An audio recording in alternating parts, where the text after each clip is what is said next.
Wakaaji wa Kisii na Nyamira haswa wale wa vijijini wamenufaika kutokana na duka la kiteknolojia la Kopia linaloshughulikia masuala ya kuwasilisha bidhaa mbalimbali haswa zile za matumizi ya nyumba. Mimi ni agent wa Kopia. Duka yangu inakuanga hapo Krista Marian, hapo State House. Niliweza kujua Kopia, ni gari ilikuwa imepita by the way.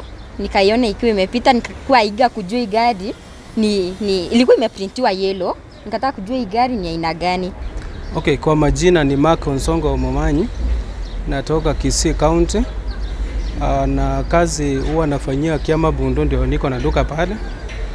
Na hii kazi ya agent nilikuja kuijua kutokana kwa rafiki yangu.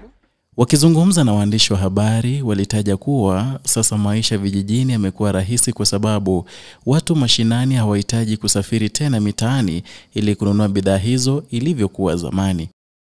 Kopia imeweza kufanya maisha ya watu pale mashinani kuwa rahisi kabisa, kwa sababu ile mambo ya transport mteja angefanya kutoka kwake kuelekea kwa supermarket sasa imeondolewa kwa sababu ya Kopia. Kopia huwa inasafirisha bidhaa pale nyumbani, na pia ile bidhaa yote ambayo unahitaji hata kama ni unga ya kupika.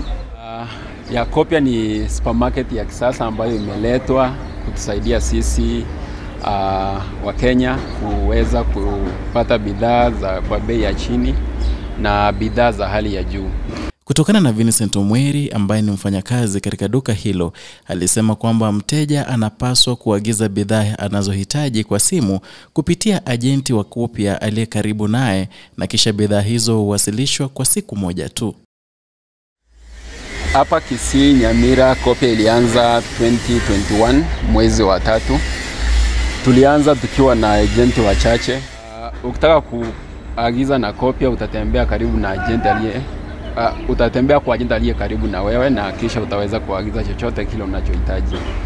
Kopia tunauza bidhaa mbalimbali. Ukihitaji bidhaa za chakula tunauza, ukihitaji bidhaa za shambani, za ujenzi, vyombo za nyumbani na pia zile za usafi.